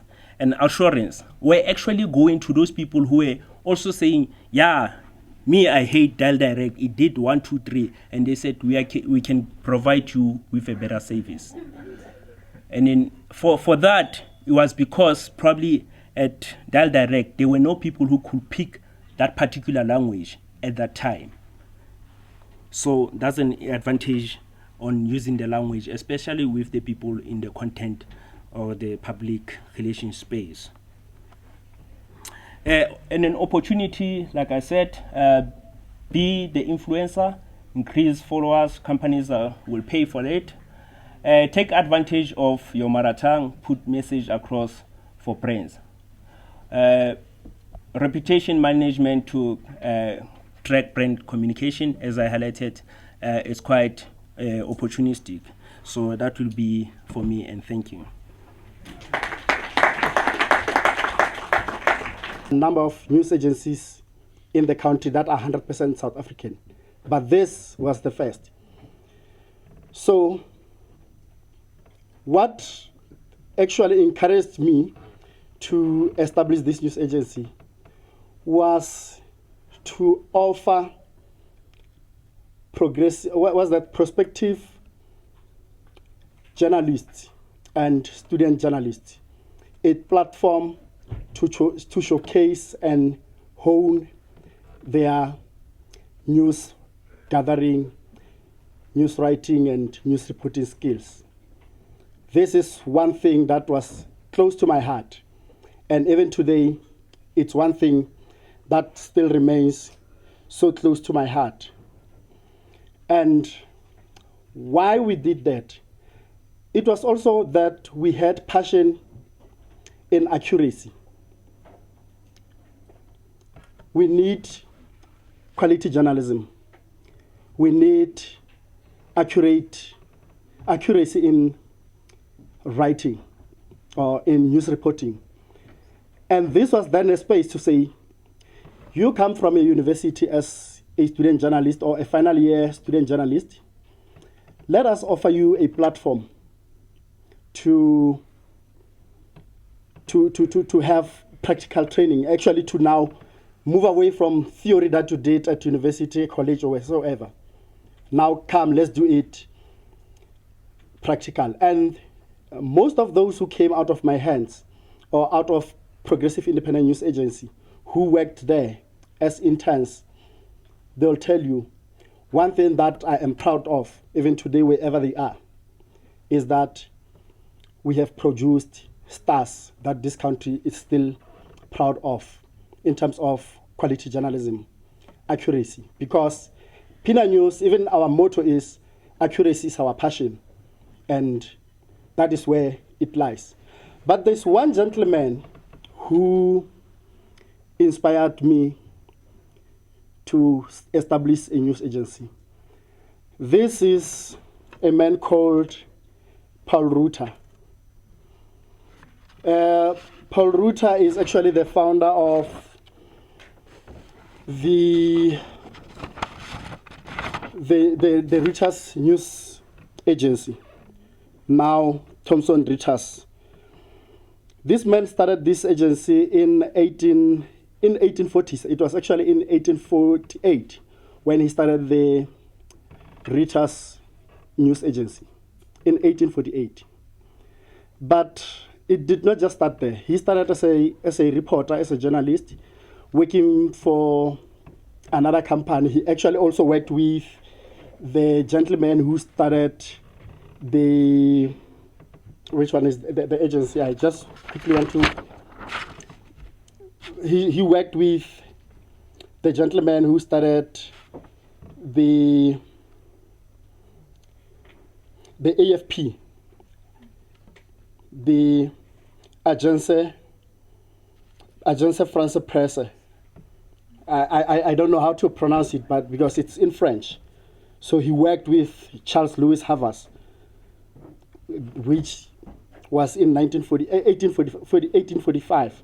So what happened there, and the significance of Paul Ruther's story, I think it's very relevant to this sitting today, because what was traditional media then, at the time when Paul Ruther and Havas started their news agencies, it's not what is traditional media today. Their traditional media was not what is our traditional media. I want to give you one example of that time. Remember, in the news business, we actually, as journalists and as reporters, we transporting messages. We are actually messengers. That's what I normally just say. So what was happening there? The agencies were transporting messages from the financial, what do you call them? The financial markets. So to say the value of a dollar went up, or blah blah blah, the oil and so on and so on. So this was mainly the news at that time. This was the kind of message that they were transporting. But how were they transporting these messages? At that time, technology. What kind of technology was there? They were using actually telegraphy. But you'll be surprised to hear that in that, Paul Ruther realized that there was a delay in terms of how message will reach the other end, because he's a German born, but he went to London. That's where he worked, and he started the agency. So in his agency, when he started his agency, he left the previous agency. He realized that there was a delay actually in the transporting of this message, or carrying this message, this news, because they were using telegraphy, and at that time they were busy constructing telegraphy lines or towers. So he now used carrier pigeons, a dove, to transport message. Can you believe that? This is now how message was carried. There was a traditional way of media there, but he needed to be innovative in terms of how this message need to get where it's supposed to get earlier. So now he used pigeons. So these pigeons actually arrived way before the traditional media at that time delivered the message. So his business started booming. His business started to pay much better. Why I say this? He later realized they were building these telegraphy towers, or whatever it's called, but he then privately built his own, where he can now do from his own village. Why he chose that village? That village was an island village, where a village next to an island, where ships from USA actually were dropping in messages for other media houses, agencies to take them and deliver in their normal, in the traditional way at that time, or in the normal way that time. Then, because he was closer to he was actually in that village where they were dropped. Immediately the ships drop off those message canisters. He will quickly rush there, get the messages, and get them delivered to London quicker than the way the others were going to deliver. And if you follow the story of Paul Ruther, you'll realize his business, and that is why even today, Thomson Reuters it's a big brand in terms of news agencies. It's one of the biggest because of how he approached the media space at that time. So today, if I talk about when I started working, we used, I don't know if some of you knows from the audience, but we were using floppy disks. And so far as I remember, the biggest floppy disk that I used at my office, I think it was 5 megabytes. And at that time, I mean, I'm talking recently, I'm not talking ages ago. At that time, the biggest hard drive computer, actually with the biggest computer with bigger space, I remember it was 20 gig. That was the biggest. That was the biggest computer at that time. Mine was around 15 or, mine was 10 megabyte, 10 gig, the computer that I used. And that was a laptop, not a desktop, but it was a heavy, very heavy laptop. So look at how the evolution happened. We now even using, I don't know, in terms of speed, I don't even know what is the biggest computer now in terms of the space and the fastness. You go to your cameras. I actually wanted to bring the cameras that I worked with, the film cameras. I still have them. Very heavy with the film, and when from the office you needed to now rush from the field you needed to rush to the office to ingest or to offload the film, and it get processed and blah blah blah. The story published. It now they now have to go through those rollers. I don't know what they call them. They had to roll the newspaper and print the newspaper in that way. Not now where we now even printing digitally. The paper just comes like that. I don't even know in terms of the rate at how many papers they were able to produce with that roller. I mean, I also used as when we were using. I started as actually on the typewriter, but I think that was because at that time I did not have a computer. Then a typewriter was the thing, and you needed to now have that paper roll and print whatever was typed on the main sheet. So look at that time, look at today. Look at the time when, I want to believe you remember the cassette. Look at the time when you used the cassette to the time when, actually I also used the cassette to record, like my recorder. It was not a digital recorder. I used the tape, the cassette recorder.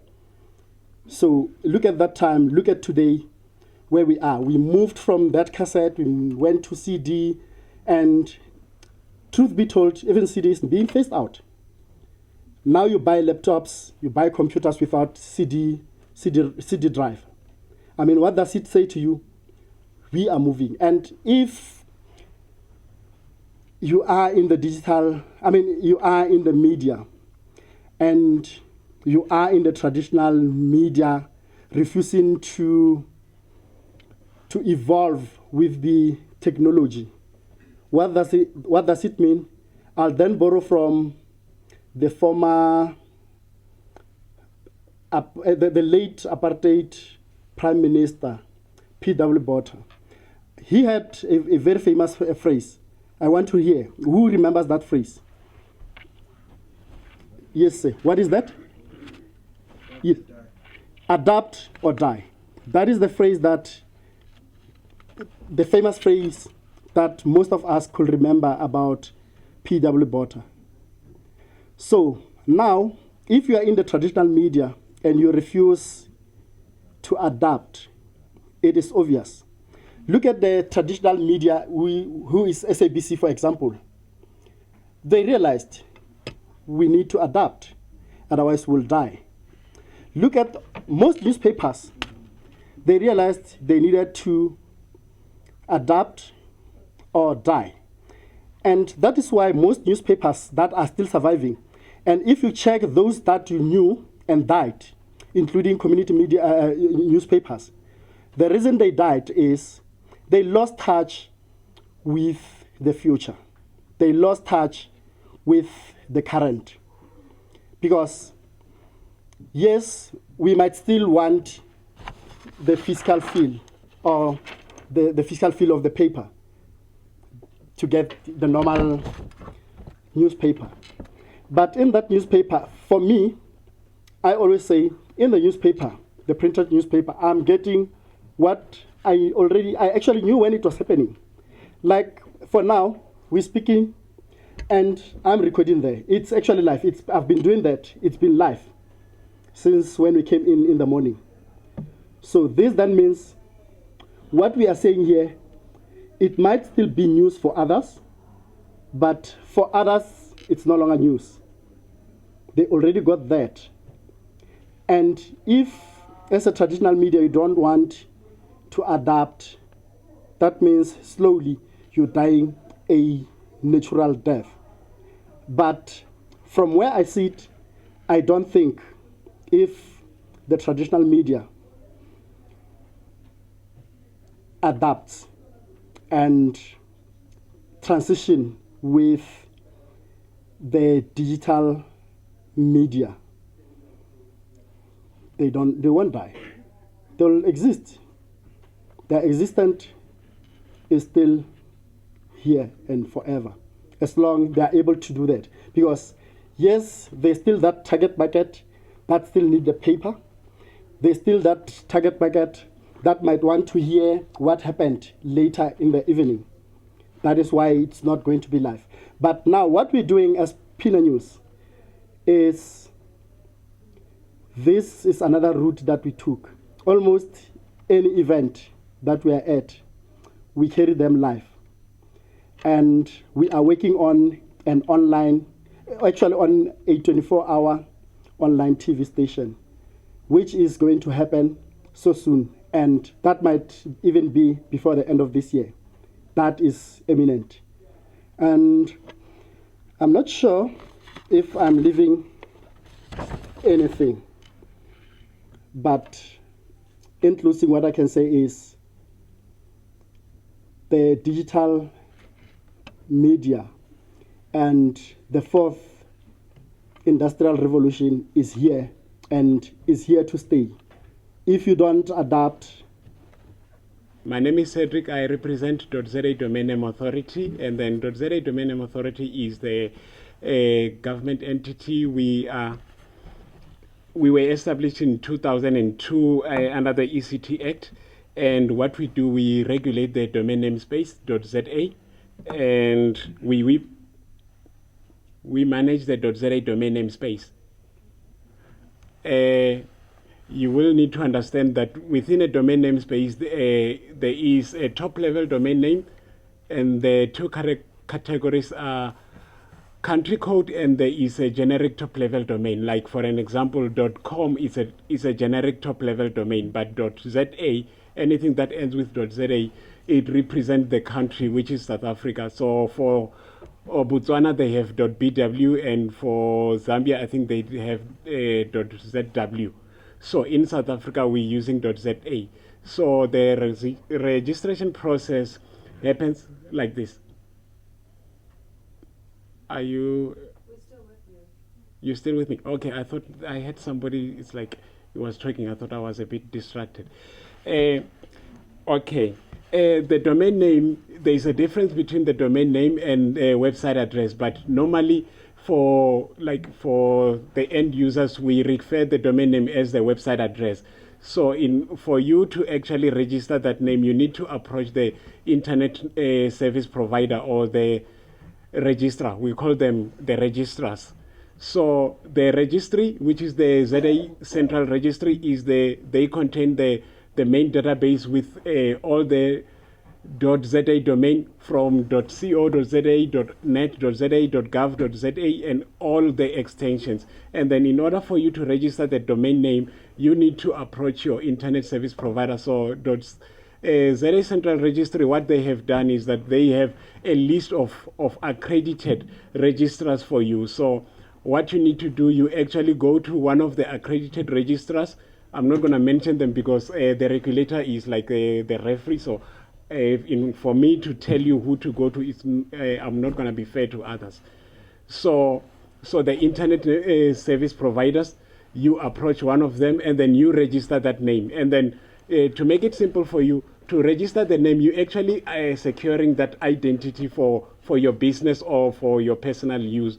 And then the domain name, what a domain name does is that is actually a user-friendly name, because we know that the computers, when they communicate, they use actually the IP addresses, or they use the numbers to communicate. But for us to communicate, or for us to communicate with the computer, we actually use the domain name. They actually develop the domain name concept. So behind the domain name is the IP address that connect to another computer in the network. So that is actually the concept behind the domain name space. So in the business side of it is that when you're registering the domain name, you're actually securing the identity for your business. I hope that makes sense. You're actually securing the identity for your business. Remember, when it comes to computer, they do not understand the language that we speak. They only speak the IP addresses, the numbers only. But here, human beings, we actually speak the names, like my name, Cedric and Irene. I don't know her ID number, but I will always remember her name. So that is the logic behind domain name registration. So for your company, or for your organization or your company to be identified on the internet or online, you actually need to register that name, that domain names, as your online presence identity. So we only identify your organization by its name, not by the actual IP address or by the numbers or by your VAT registration number. So that is the logic behind domain registration. So one thing that you need to know, that you need to take note while I'm still standing here, is that .za Domain Name Authority is not the registrar. We are the regulators of the domain name space in South Africa. So my brother that side, who was talking about sabcnews.com, I was a bit like, I need to have a meeting with him, because here we are in South Africa and I'm behind .za, and then .com is a generic name. It's not .za. It doesn't represent South Africa, and SABC is South African broadcasting news agency. So I really need to have a meeting with him regarding that. Okay, so now here's the logic. In order for you to be identified as a South African, you use .za. Your extension, the extension of your domain name must be .za. That is your website address. So, like for instance, DTPS is .gov.za. So if DTPS is .com, or they're using Gmail account, then I have a problem with them. But unfortunately, I report to them, so they actually using .gov.za. Anything .ac.za is South African. All the universities, they use .ac.za. All the colleges, they use .edu.za, which is .edu.za. Commercial companies in South Africa, they use .co.za, sabc.co.za. I have to clap the hands for them for that. Okay. Okay, is it making sense what I'm saying? So in order for you to register the domain name, you go to your registrar, just like when you want to buy a soap or when you want to buy something, you don't go to the wholesaler, you go to the retailer, right? So in this case, your registrar is your retailer. That's where you go to and register the domain. And then when you register the domain, they're going to ask you for your personal details or your company's details, your physical address, your name, so that they can align that particular domain name with you. Is that, am I? Okay, I'm talking about time. Have I gone past the time that I was given? The audience is still alive. Okay. Okay, so I think I need to close it down. Okay, my conclusion is this. Whoever is using a Gmail account, that is not your identity. You are using Google's identity. So if you want to be more specific, if you want to be identified correctly, register your domain name. And then for you to register the domain name, you have an option to register a generic name, or you have an option to register a country code domain name, which is in this case is .za. So if you are just a commercial person, then you will use the .co.za domain, and the domain names is very cheap. I think it's 51 rand to just register a domain name, and it's for the whole year, and then you renew it every year.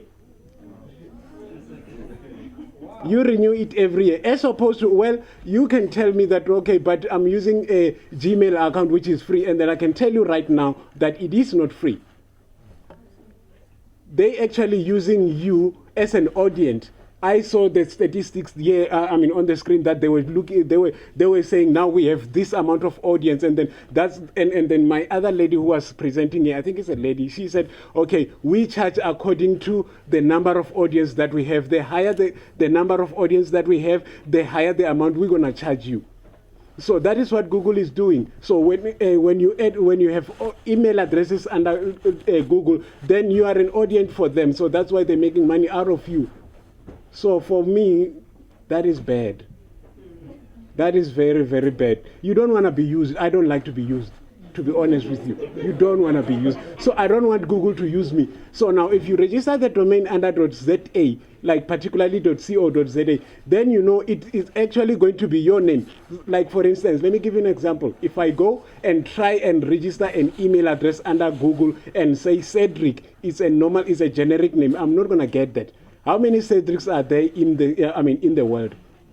Probably they have taken it maybe 5-10 years ago or so. But if I register my domain name as cedric.co.za,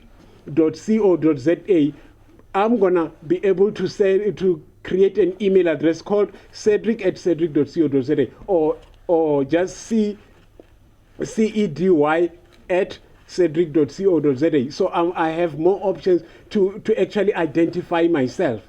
Making sense to you guys? Okay, I think I'm gonna end there. Thank you guys. Hi, my name is Andisiwe Mtengwane from the Department of Cooperative Governance and Traditional Affairs. Today, how I would describe today. Have you ever walked in church very hungry and you just step out feeling filled and like you're full all of a sudden? And that's how I felt today. Got so much information. I know how to register a domain. I know how to manage my Twitter. I know what kind of content needs to be displayed on what platform. So I'm really thankful for this masterclass. In terms of 4IR, do you think as government, are we moving in the right direction? Government is certainly moving in the right direction. I mean, Presidency SA, GCIS, it's the first to broadcast news, and people get news from those sites. So I think we are definitely moving in the right direction in terms of social media, yes. My name is Mahlogonolo Makwela from the National Department of Public Works. I work as a PR officer under marketing. Today's event, digital skills class, like we learned as youth, we need to brainstorm new ideas. We need to distribute information in a more digital manner, because recently people don't normally read anymore. They prefer to listen and view videos rather than read books. So as the new communicators under the government, I think we need to come up with new ideas. Besides videos and having shorter content, like what is it that you think, which was like practical, that the information you got in there that you think you'll take back to your department? Okay, in this instance, I think the one that they indicated that we should register our own domain, and then each and every individual should represent the South African domain. Good day, my name is Ofenzele Tswalo from the National Department of Public Works, APWP, PR and Communications, in marketing services. What I've learned from this class is like media is not just media. Like there's a lot that's happening. What can I say? Just behind the camera, like the process of getting everything done. And what I've learned is, since we are using media every now and then, okay, let me just say it's our daily bread, to put it so, we must keep the conversation going with the audience so that they can see that they mean a lot to us, they can see that they are important to us. And then we should also be careful of what we share, because of that reflects who we really are in terms of the image we're portraying, in terms of creativity and all that. We should move to the digital media. Someone mentioned something like most people prefer to listen than to read. I'm definitely one of them. I'd rather listen than to read. So if we move to digital marketing, we will encourage many people to indulge into getting information easier, because nobody wants to go through everything like step by step reading and all that. And I've also learned other ways which advertisers, or rather magazines, work in terms of the cost of advertising and all that. Now I know that advertising on the first few pages and the last few pages costs more than in the middle of the pages. So yeah, I've acquired many skills that I'll be definitely taking to my department, and I hope they will mean a lot to them and they'll see my greatest input. So far, I think we are moving with the times. We are trying our best to move with the times. Like in terms of everything that's done nowadays, we have moved from doing the things the traditional way and then moving with the times and digital, adopting everything that is done. Franz Lwamachat is my name. One thing that I must actually mention first is today's interaction was really very interesting. It was lively. I mean, can you imagine the audience that has been there since in the morning until late in the afternoon, still there, still very active? That shows that what was here today and the presentations that were packaged were talking to them, were talking to the audience, and it's really where all media houses, anyone who is in business actually need to now see how they use digital media. I mean, the evolution, there has been a very serious evolution in terms of how things are done. If you used to interacting with your audience in the traditional way, I think now it's time that you change on how to, you change to the new platforms where now you interact with them through social media. And I think one classical example, for example, let's say you are a communications officer and you've got a media briefing. Why don't you do a live feed through the department that you're working for page, Facebook page, and see? One thing that I want to assure you is the audience today, the consumers today, they want news now. They want to hear it now. And now when you've got a live video, example, a live video streaming, that then says these people are able to interact. They will actually even now start to interact with that particular media briefing. They will even sometimes even ask you, ask questions to say, okay, for example, the DG is giving the media briefing. What about 1, 2, 3? How to? This is now where the audience want. This is what they want. They want to engage. So, moving into the digital media rather than staying in the traditional media platforms. It's something that is now than later. So, what do you think government can do to better the relationship with other traditional media, with other media houses? I think appreciating the developments in the media, that is one thing that surely need to be happening. And like I even mentioned during the session, that traditional media is not going to die. It's only going to die if they don't adapt to the new media. New media are now talking about the information age, and they don't communicate with the information age. So this is one thing that government need to also appreciate when they want to take their message out there and they want a good relationship. It's to understand that you can't always be expecting end results from the old ways. I mean, what are the new ways? So that's one thing that needs to happen.